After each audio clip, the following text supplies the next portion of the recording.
Word proqramına aid verilən ən çox suallardan biri xəttin altında yazıların yazılmasıdır. Bunu izah etmək üçün iki nümunə hazırlamışam. İlk olaraq sətrin əvvəldən axıra kimi xətt olursa, onun altına sözlər necə yazılır onu göstərim. Klaviaturada Shift düyməsini basıb saxlamaqla tire düyməsini vururuq. Sətrin sonuna kimi xətt çəkdikdən sonra klaviaturada olan Enter düyməsini vururuq. Xəttimiz belə qalınlaşacaq.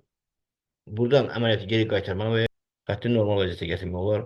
Bundan sonra soyad, ad, ata adı yazılır, seçilir. Homeland tabında sətirlər arasında məsafə. Biz buradan sətirlər arasında məsafəni artırıb azalda bilirik. Ən sonuncunu seçirik. Bundan sonra Shift-i buradan balacalaşdırmaq da olar və yaxud da ki, baxın, mən bunu seçirəm. Beləliklə, orta rejimə getirməklə nümunəyə uyğun tapşırığı yerinə yetirdik. Növbəti nümunəni hazırlayayım. Məsələn, ikinci kurs tələbəsi.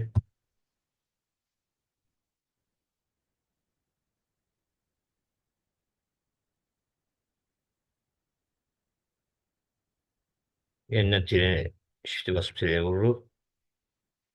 Enter vurandan sonra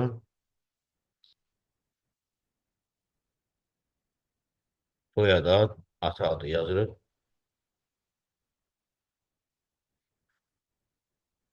Tab düyməsi ilə və yaxud aralı düyməsi ilə ortaya getiririk. Yenidən